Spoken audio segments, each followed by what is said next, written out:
Hey everyone, welcome back. Today we're doing a deep dive on a pretty hot topic, especially in the tech writing world. Yeah, it's everywhere you look right now. AI. Exactly, AI. But specifically, we're going to be digging into this idea of AI being, get this, the ninth pillar of technical writing. Okay, ninth pillar. And to help us unpack that, we're looking at this really interesting piece by Curt Robbins, who, if you don't know, he's kind of a big deal in the tech writing world. Senior technical writer, tons of experience. Exactly.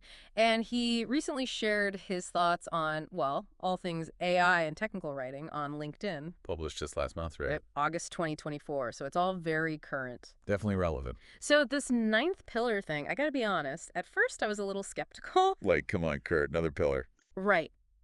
But then I kept reading, and I have to admit, he makes a pretty compelling case. Well, he had me at 4 times faster. Oh, yeah. That's actually where I wanted to go next.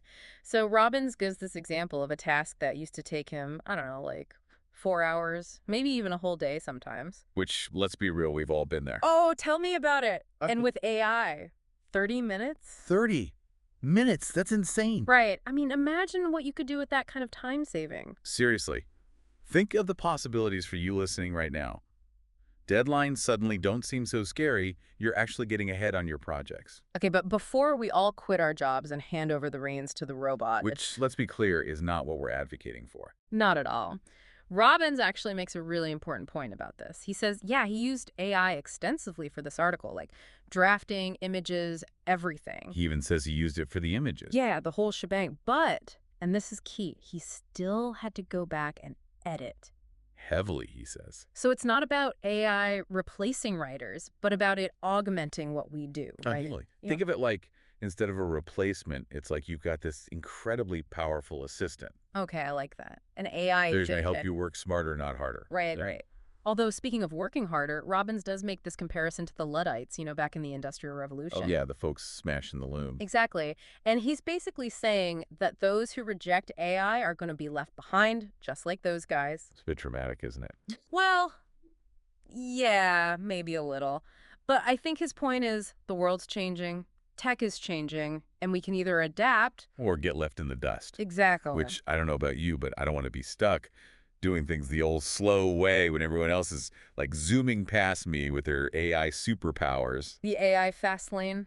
Exactly. And you know what? There's one AI platform that Robbins seems particularly excited about. Oh, yeah. Which one? Ideogram. Ideogram. Okay. And you know what he really seems to love? Its ability to create, like, crazy realistic images. Oh, wow. I got to check that out. And even put text in them, which apparently a lot of other AIs struggle with. That's huge, especially for us visual learners. He even goes as far as to call Ideogram his daily driver now. Wow, high praise.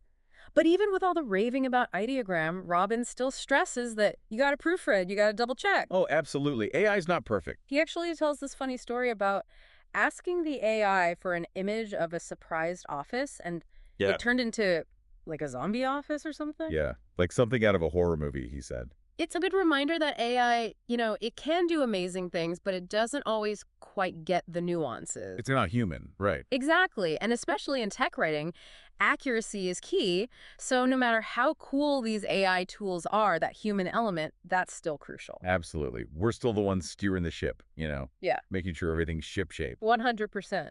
And it makes you think, right? When we talk about AI and technical writing, it's easy to get caught up in the tech itself. The shiny new tool?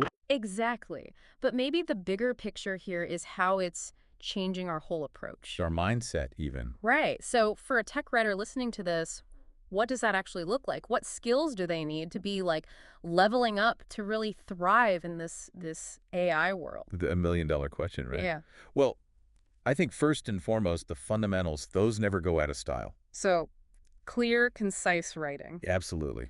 Still got to have it. Understanding the tech. Yep. Knowing your stuff. And being able to, tailor your message to your audience. 100%. Those are non-negotiables, AI or no AI. Okay, so those are the foundational skills. But what about future-proofing your skill set? What should tech writers be focusing on to really stay ahead of the curve?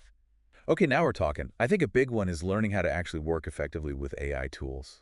So not just using them. No, it's deeper than that. It's understanding their strengths, their limitations. So knowing when to use a certain tool for a certain task. Exactly.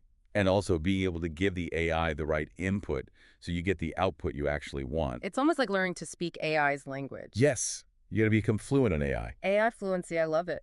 So it's less about being afraid of AI taking our jobs, Which, let's be real, is a valid fear for a lot of people. for sure. But it's more about, like, how can we use AI to actually become even better at what we do? More efficient, more effective, more valuable. Which, when you think about it, goes back to Robbins' whole point about the Luddites, right? It's those who adapt and evolve who thrive. It really does feel like we're on the cusp of a major shift, right? Almost like when the printing press came along and revolutionized how information was shared. It's a fascinating parallel. And just like with the printing press, there were undoubtedly those who resisted, who feared the unknown. But ultimately, it's about embracing the possibilities, isn't it? Absolutely. And figuring out how to use these tools to tell even better stories, share information more effectively, and make our work even more impactful. Exactly. So instead of asking, will AI replace technical writers?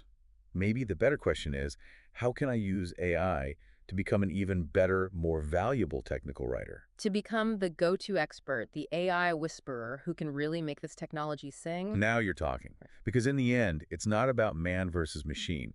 It's about finding ways to collaborate, to combine our uniquely human strengths with the power of AI. To push the boundaries of what's possible in the world of technical writing.